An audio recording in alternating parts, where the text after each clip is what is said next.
name is Chris Hayward, and this is Teen vs Wild. In a survival situation, one of the best places to find food is rotting logs. Be very careful that there's no snakes or anything underneath, or no spiders. Always look on the top as well, because this stuff's very soft.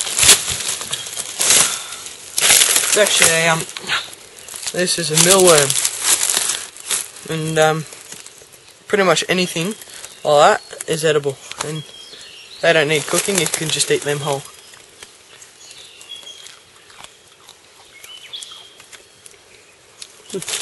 Now when you've got a hill like this, you want to be really careful walking down, and always keep feet in front to absorb any impact that you might encounter when you're falling. Now it's really steep, so it's almost impossible to walk down, but slide down on your bum and keep your feet in front.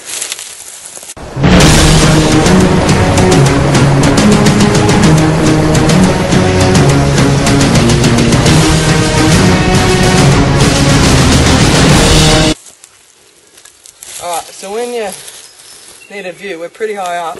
You can see a bit, but I need to get higher to see among the bushes and stuff. So I'm going to show you how to climb a tree. Now we've got three sort of branches here, or trunks, so that makes it really easy. And what you do is you want to always keep on an angle and just sort of walk up it.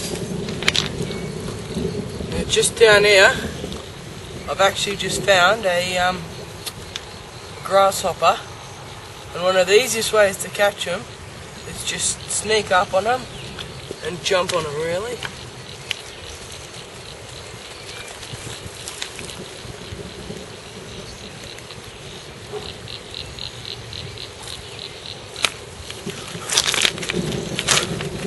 Got him!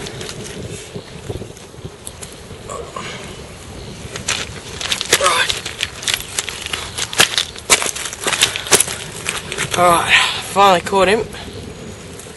There he is there. Ouch. And basically, you can cook them. They're a lot nicer if you cook them. But, oh, he's a cheeky bugger. Now, one of the easiest things to do to eat them is just stick them in your gob.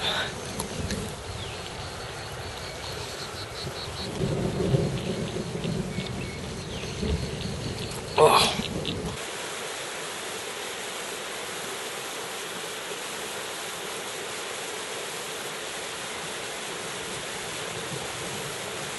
When crossing white water, it is vital that you never underestimate the sheer power of the water. Although this may appear shallow, it is almost strong enough to knock me over.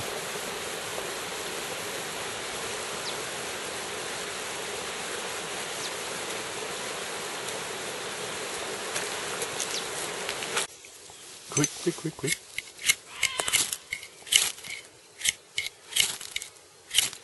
Right, we've got it smoking there. Right, we've got.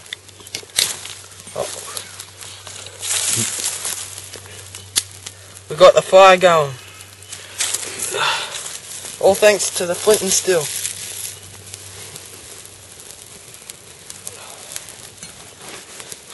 Now, it's always good to have some flammable stuff at hand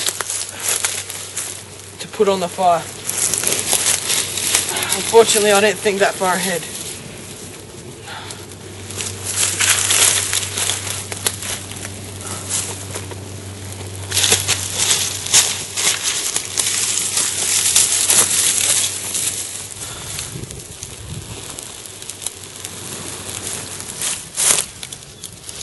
Alright, so what we've done is we've found a scorpion here, and these are actually edible as long as you cut off the tail.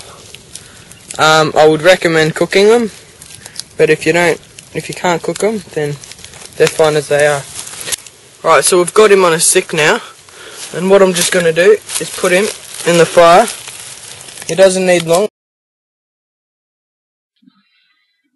When handling arachnids, it is vital that you do not get bitten or stung. Getting injured by an animal in a survival situation can be life-threatening. I think it's about to start raining. At the moment you can hear thunder, and well, the skies are very dark, and basically I think it's about to start raining. So what you want to do is you want to set, in these situations, you want to set up camp where you're not going to be too close to the water, just in case it overflows and yeah, well, your camp floods. Alright, it's just started raining, so in these situations you basically want to set up camp as quick as possible. Now I haven't actually got enough time to build a proper shelter, so what you usually want to do in these situations is you want to find a natural shelter, and the easiest way to do that is just scout around. Logs, rocks, cliffs, they're usually really useful natural shelters. It is absolutely pouring at the moment.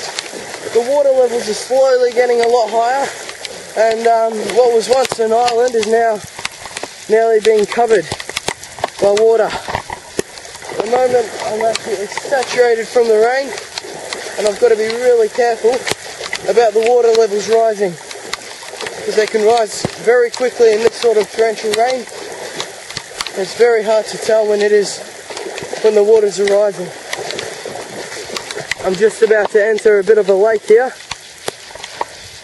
and can't actually see the bottom, so you've got to be very careful of underwater pits.